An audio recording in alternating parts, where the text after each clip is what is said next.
अस्सलाम वालेकुम बच्चों, उम्मीद करता हूँ आप सब खैरियत से होंगे। और हमने लेक्चर 1 में उसका इंट्रोडक्शन और उसकी बेसिक्स को डिस्कस किया था। तो टाइम को ज़ाया किए बगैर आज हम अपने class first year according to new syllabus of our first year physics book syntax board वाली जो है टाइप्स ऑफ वेक्टर्स को डिस्कस करेंगे। ठीक है, क्योंकि हमारी बुक में टाइप्स ऑफ वेक्टर्स भी दिया है। टाइप्स ऑफ वेक्टर्स को डिस्कस करेंगे और ये है हमारा लेक्चर नंबर 2। हंसते रहें, मुस्कुराते रहें। पहली जो टाइप हमारे पास है वो है इक्वल वेक्टर। पहली जो टाइप है इक्वल वेक्टर। बाबा इक्वल वेक्टर क्या होता है? A vectors can be equal to vectors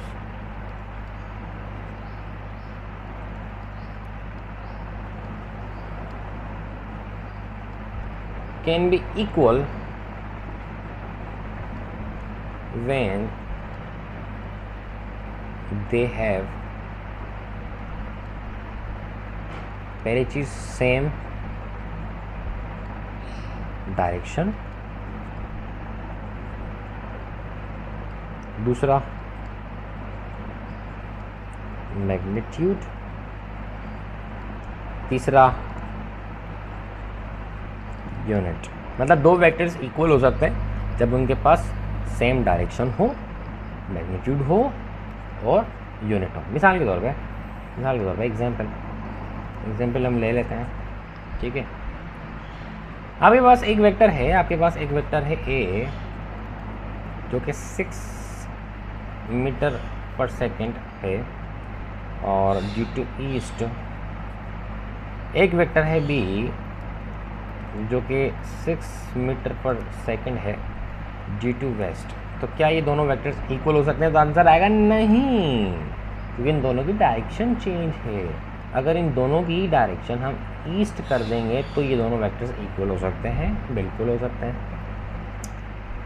दूसरी एग्जाम्पल हम ले लेते हैं कि भाई अगर आपके पास एक वेक्टर है ए सेंटीमीटर, ठीक है, और दूसरा आपके पास वेक्टर है बी और वह है 7 सेंटीमीटर। क्या ये दोनों वेक्टर इक्वल हो सकते हैं? तो नहीं, क्यों? क्योंकि अब इनका मैग्नीट्यूड डिफरेंट है। अगर ये भी 6 का हो, ये भी 6 का हो, या ये दोनों 7 के हो, तो तब जाकर ये दोनों एक दूसरे के इक्वल हो सकते हैं। ठीक है,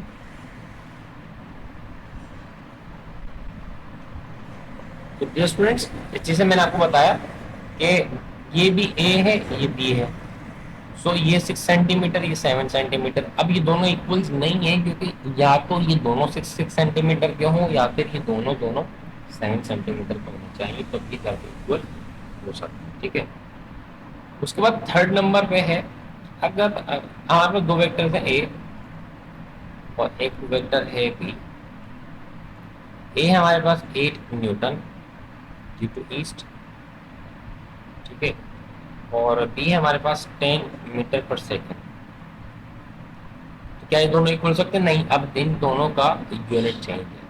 दो वेक्टर इक्वल वेक्टर वो होते हैं, जैसे ए अगर आपके पास है 10 न्यूटन ईस्ट, तो बी भी आपके पास क्या होना चाहिए? 10 न्यूटन ईस्ट होना चाहिए, तब जाके ये दोनों वेक्टर्स एक दूसरे के इक्वल कहलाते हैं। ठीक है, तो ये हो गया हमारे पास इक्वल वेक्टर। इक्वल वेक्टर आसान है। उसके बाद हमारे पास आता है, रे बाबा, उसके बाद आता है हमारे पास पैरेलल एंड पैरेलल, और तीसरे नंबर पे एंटी पैरेलल वेक्टर्स।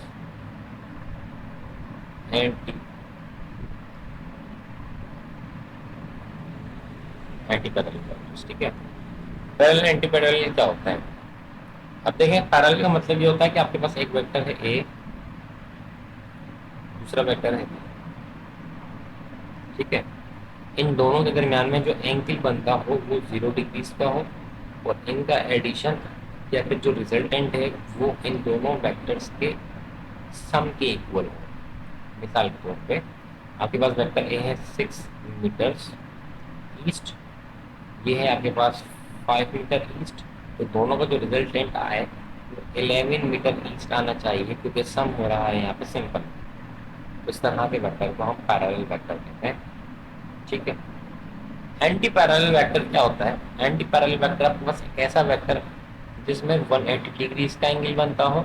मिसाल के तौर पे आपके पास एक वेक्टर है ए कुछ इस डायरेक्शन में, दूसरा वेक्टर है बी कुछ इस डायरेक्शन में, जैसे मैंने आपको पहले एग्जांपल दी थी। ठीक है। ये आपके पास हो 6 मीटर ईस्ट, ठीक है, तो ये आपके पास हो 5 मीटर वेस्ट। अगर इन दोनों का सम हमने निकालना हो तो ये निकलेगा दोनों के डिफरेंस इक्वल। तो ए आपके पास 6 और बी आपके पास 5, so it will be equal to 1 metre. ऐसे वेक्टर जो एक दूसरे के 180 डिग्री बनाते हो, इस तरह के वेक्टर को हम क्या कहते हैं? पैरेलल, और सॉरी एंटी पैरेलल वेक्टर। ठीक है। उसके बाद हमारे पास आता है कोलिनियर वेक्टर। उसके बाद आता है हमारे पास कोलिनियर वेक्टर।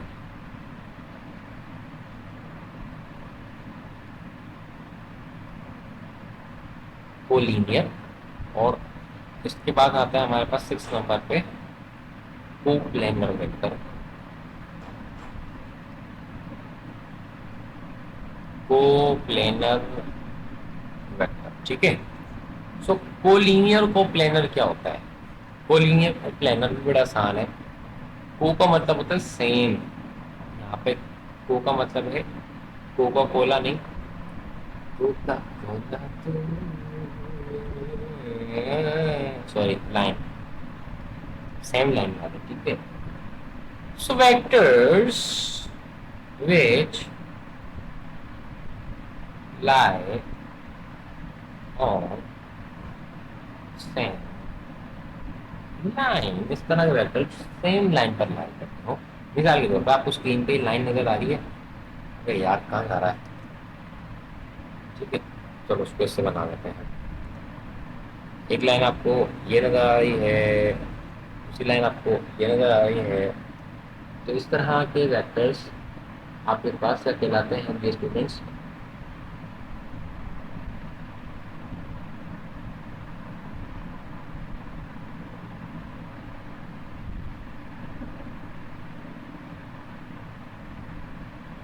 तो इस तरह के वेक्टर्स आपके पास क्या कहलाते हैं? ये जो आपको लाइंस नजर आ रही हैं, ये फिर से टेढ़ा बन गया, ठीक है, ये फिर से टेढ़ा बन गया, ये इस तरह से होगा।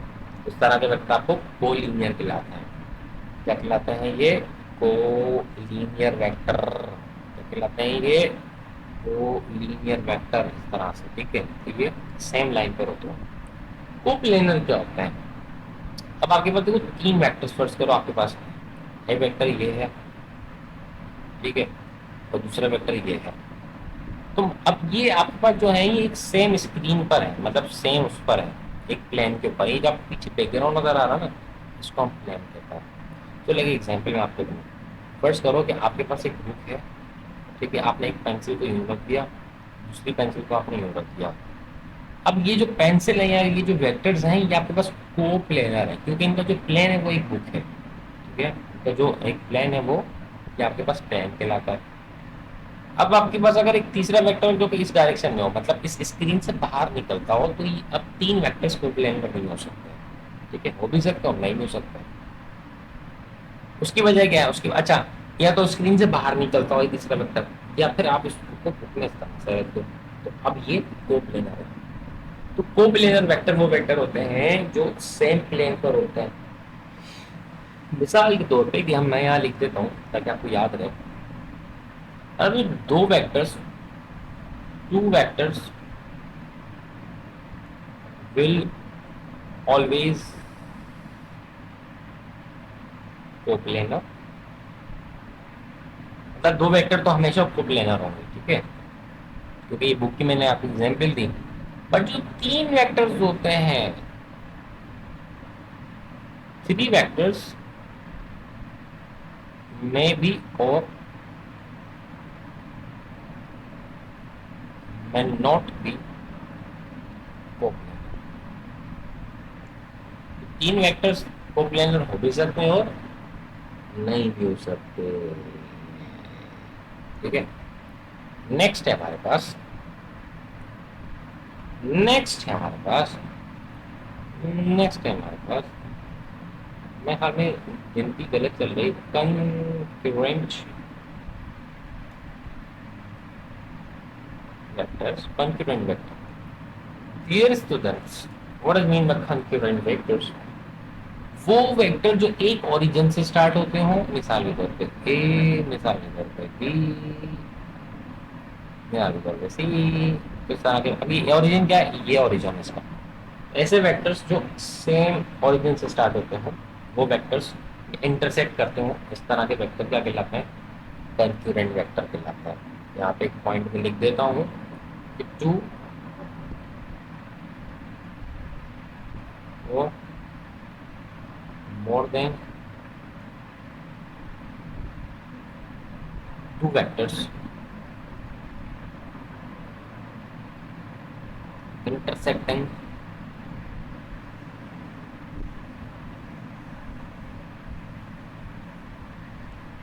at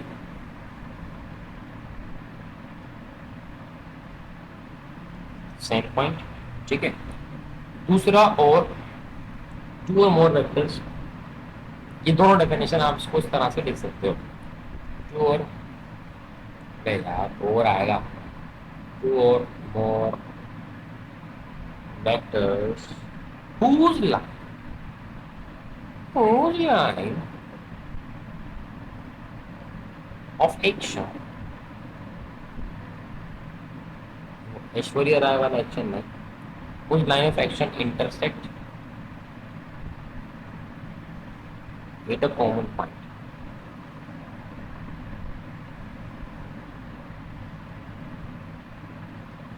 तो उस तरह के वेक्टर्स को भी कंकरेंट वेक्टर कहा जाता है।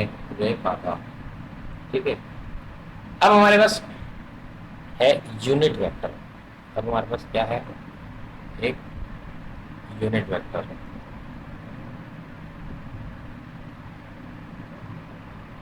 यूनिट वेक्टर, यूनिट का मतलब होता है, अल्लाह के नाम पे 1 रुपया तेरे बाबा, 1। यूनिट का मतलब क्या होता है? 1। ठीक है, हम इसको डिफाइन करते हैं कि आ वेक्टर whose magnitude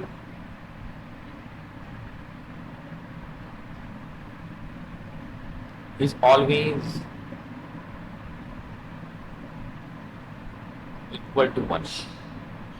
इस तरह के वेक्टर को यूनिट वेक्टर कहते हैं। And this vector is used to show directions of other vectors। इस तरह का जो वेक्टर होता है वो डायरेक्शन शो करने के काम में भी आता है। मिसाल के तौर पे ये जो यूनिट वेक्टर होते हैं, ये 3 होते हैं, आई, जे और के। आई, जे और के।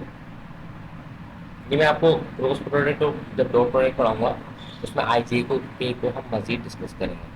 आई रिप्रेजेंट करता है एक्स एक्सिस को, अभी मैं आपको टाइप बता रहा हूँ। ठीक है, जे रिप्रेजेंट करता है वाई एक्सिस को, और जेड रिप्रेजेंट करता है, सॉरी, के रिप्रेजेंट करता है आपका पास जेड एक्सिस को। ठीक है, तो ये आई, जे के ऊपर। यूनिट वेक्टर को शो करने के लिए हमेशा हम एट यूज करते हैं। क्या यूज करते हैं? मिसाल के तौर पे आपके पास एक वेक्टर लिखा हुआ है जिसके ऊपर एरो है, तो ये सिंपल वेक्टर है। एक वेक्टर लिखा है जो कि स्मॉल है, उसके ऊपर हेड है, तो इसको हम यूनिट वेक्टर कहते हैं। ठीक है, अगर हम इसके फॉर्मूले की बात करें तो डियर स्टूडेंट्स, इसका फॉर्मूला होता है magnitude of unit vector, sorry, जो यूनिट वेक्टर होता है इसको हम फॉर्मूला, इस वेक्टर को आप इसी के मैग्नीट्यूड से डिवाइड कर दो, तो इसका जो है आपके पास आंसर आ जाता है, क्योंकि ये इसका फॉर्मूला है। ये है वेक्टर जो आपको गिवन होगा किसी भी क्वेश्चन में, और ये आपके पास मैग्नीट्यूड ऑफ वेक्टर। ठीक है, उम्मीद करता हूँ आपको ये लेक्चर भी समझ में आया होगा। आपने सिर्फ फीस पे नहीं करनी है, आपने बस इस चैनल को सब्सक्राइब करना है, लाइक करना है और शेयर करना है। ठीक है, समझते रहिए, पढ़ते रहिए, दिल लगा कर पढ़िए, अपने माँ बाप की उम्मीदों पर पूरा करिए। तब तक के लिए अल्लाह हाफिज़, अपना बहुत सारा ख्याल रखें।